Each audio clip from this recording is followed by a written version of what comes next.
Our next game takes us out back west to Dallas, Texas, where the TCU Horned Frogs hit the road to take on the SMU Mustangs in a Big 12 versus ACC matchup. Brad, that feels a little weird coming out of my mouth like that. Makes my tongue tingle a little bit.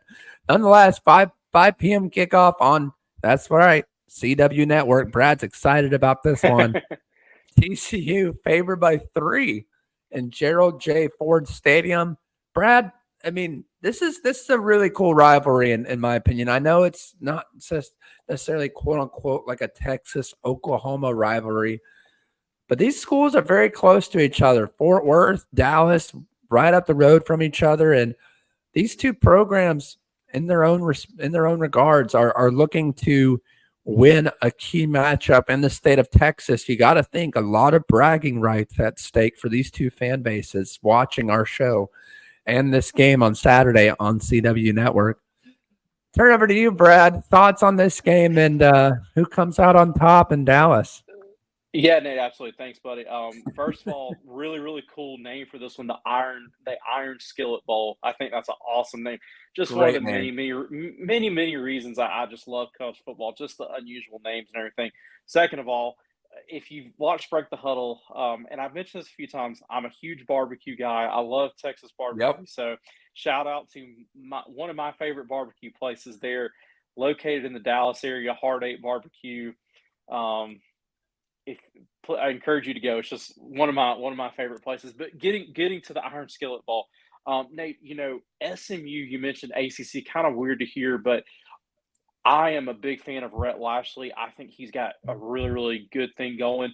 But man, I'll be honest, I've been disappointed a little bit in SMU so far this year. They were one of my kind of sleepers, I guess you'd say, to be in the ACC championship. And Nate, I got to be honest, man, they've to me they've underperformed a little bit. They honestly struggled against Nevada week one. It took a late fourth quarter drive for them to come out on top, and then of course they were just physically just dominated on the lines of scrimmage against BYU a couple weeks ago. And Nate, we were talking about this off the air. Of course, Rhett Lashley and that offensive staff had decided to make a change during the bye week. They are now going with Kevin Jennings, who is much more of a runner than Preston Stone is. Not to say Preston Stone was, just a pocket passer, but Kevin Jennings is known for his legs. So Nate, I think that's going to be an interesting dynamic with this offense. If you're an SMU fan, of course, Kevin Jennings started the AAC championship game last year and looked really, really good. Of course, led SMU in that game that they were conference champions.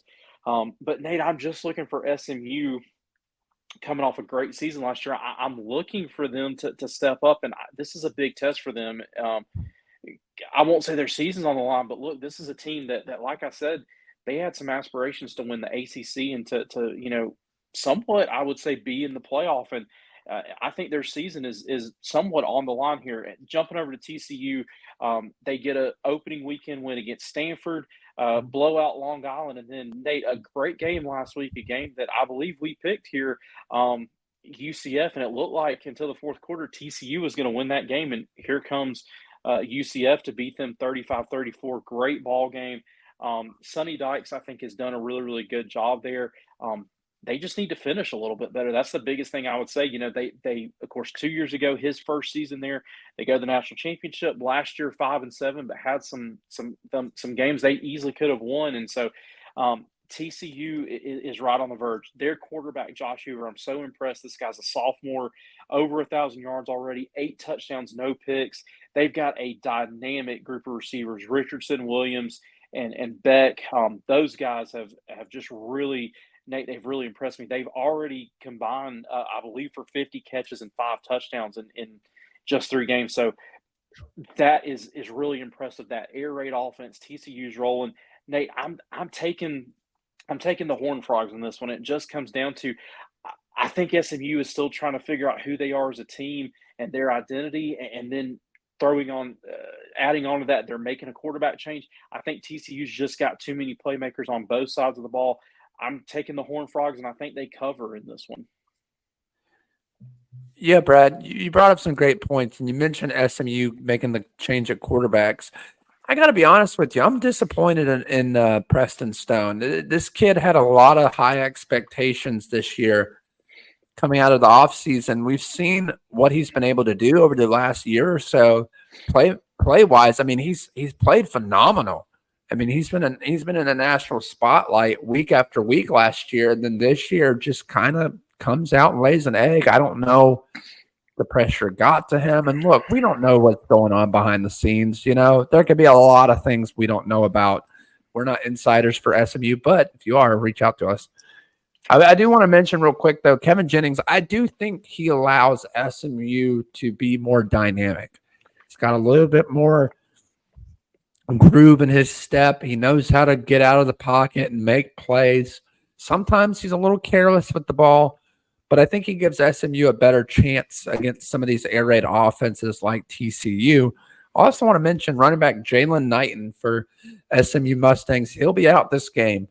He won't be even dressed out, according to head coach Rhett Lashley, who, by the way, you mentioned this guy's going to get a big head coaching job, a huge head coaching job, in my opinion. We look at some of those programs opening up, potentially Florida, potentially Florida State, potentially.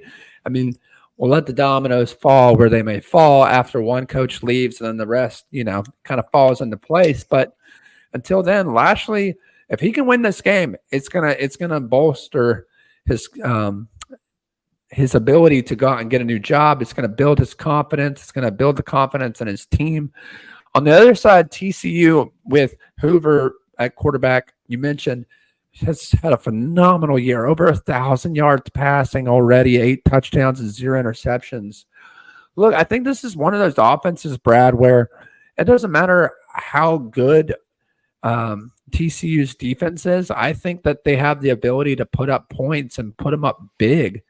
So with that being said, I'm going to take the TCU Horned Frogs as well. I wish SMU and Coach Lashley the best of luck with new quarterback Kevin Jennings. He will be starting the rest of the season, according to Coach Lashley, but I have to go with my gut here. The TCU Horned Frogs are playing well. They're on a run.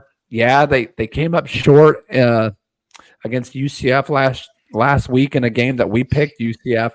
I think TCU bounces back, and I think they get some confidence, and I think they get through with some growing pains. We always talk about progressing and becoming better throughout the season. What will TCU take away from last week that they can apply to this week? And I think they're going to do just that on the road in Dallas, Texas. Give me the TCU Horned Frogs. Let us know in the comments who you think will win the cast iron, or what was it again? The Iron Skillet Bowl. All right. Iron Skillet Bowl. Let us know who's going to win the Iron Skillet Bowl in Dallas, Texas.